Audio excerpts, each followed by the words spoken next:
ఓం నమో వెంకటేశాయ.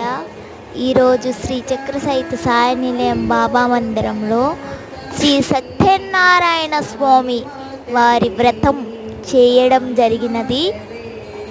ఇక్కడ మీరు కలశ స్థాపనని దర్శనం చేసుకోండి. అలాగే శ్రీ సత్యనారాయణ స్వామిని దర్శనం చేసుకోండి. ఆయన చెప్పిన వ్రత కథను కూడా మీరు ఈ వీడియోలో ఖచ్చితంగా వినొచ్చు. ఓం నమో వెంకటేశాయ. పూర్వము ఉల్కామ గుడిలో ఒక రాజు ఉండేది. అతనికి కుటుంబ విషయంలోనూ పరిపాలన విషయంలోనూ చక్కటి సలహాలు సూచనలు ఇస్తూ గుణవంతురాలైన భార్య కలదు.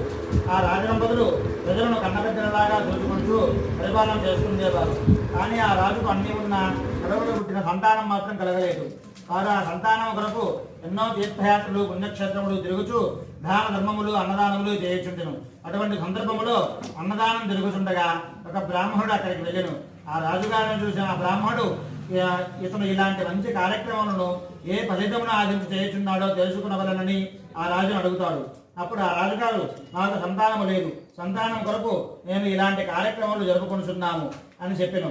దానికి ఆ బ్రాహ్మణుడు, మీరు కాక సత్యనారాయణ స్వామి వారి వ్రతమును భక్తి శ్రద్ధలతో ఆచరిస్తే మీకు తప్పనిసరిగా సంతానము కలుగునని చెప్పి ఆ వ్రత విధానమును వారికి తెలియపరిచి రాజవద్ద సంభావన తీసుకుని ఆ బ్రాహ్మణుడు వెళ్తాడు.